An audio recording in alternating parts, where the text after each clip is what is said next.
Right, so if I look kind of tired, it's because I am, but it is evening on the 88th day of my attempt to plant a tree for every single day of 2023 here in my home in Lusaka, Zambia. I've been out of town, and I got back after dark, so this is a fairly simple one, but let's get on with it.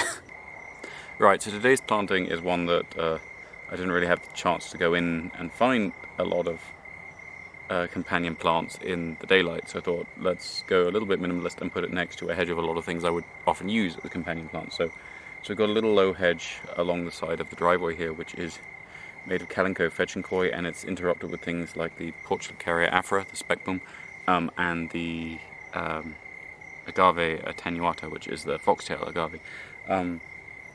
And so I'm putting what was sold as an Olea africana in right next to that, and I'm putting only one little aloe, which I already had in pots, so it wasn't hard to find in the dark, aloe Jacaranda in with it, and that is an aloe I don't usually plant out, for the simple reason that it tends to need quite a lot of drainage, and although we're on sand, we're on quite compacted sand, as you will see from the way it's coming up as I dig it, which doesn't usually offer that much. But as with the little lemon tree I planted, this is going in right next to a little low wall, and that does mean this area does tend to drain pretty well despite the very compacted soil.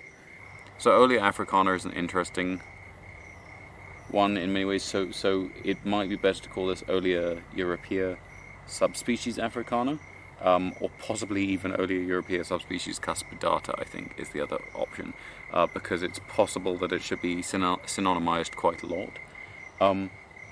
It does seem to be fairly distinctive, and it is much easier to grow from seed generally than the European olive, which is one of the strengths that you have when I'm not entirely clear from what I've read on how useful the fruit directly is. So I know it's used, the fruit and other parts of the tree are used quite a lot in various traditional remedies, and the fruit is reportedly variably sweet or sour once ripe.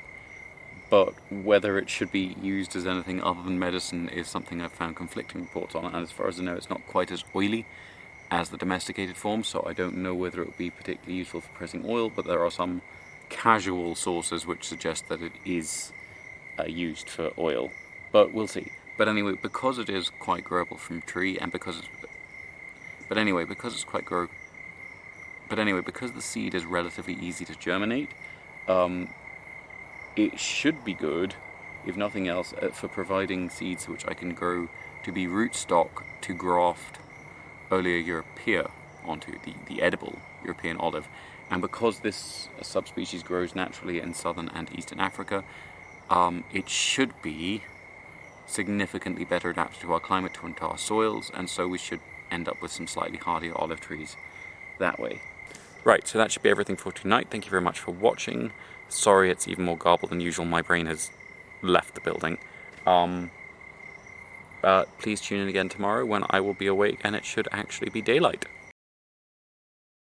Right, so here's something kind of interesting. This is Arrhenius apricus, and she is one of the very standard orb weavers.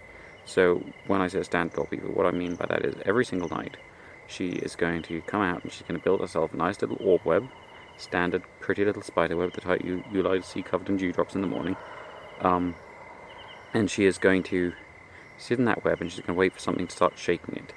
And then, when something does, she'll walk over to it, eat it, unless it's big enough and it eats her, and then she'll get on with her life. And come the morning, when it gets light, she will start to eat that web, and she will consume it all, and she will hide under a leaf during the day, and she'll only reappear when it cools down and it gets dark again. Now, they're not hugely bright. They do have limited responses, which is part of the reason that courtship in web building spiders is often much more cautious than in things like jumping spiders and wall spiders, which have quite expansive brains and can deal with the idea of something being the right size without being food.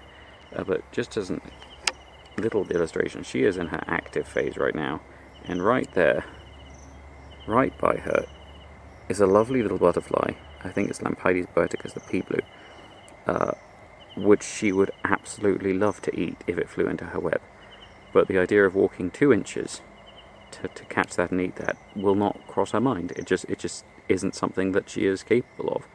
So yeah, so she's a wonderful little beastie, but she is definitely not the sharpest chicken in the hen house.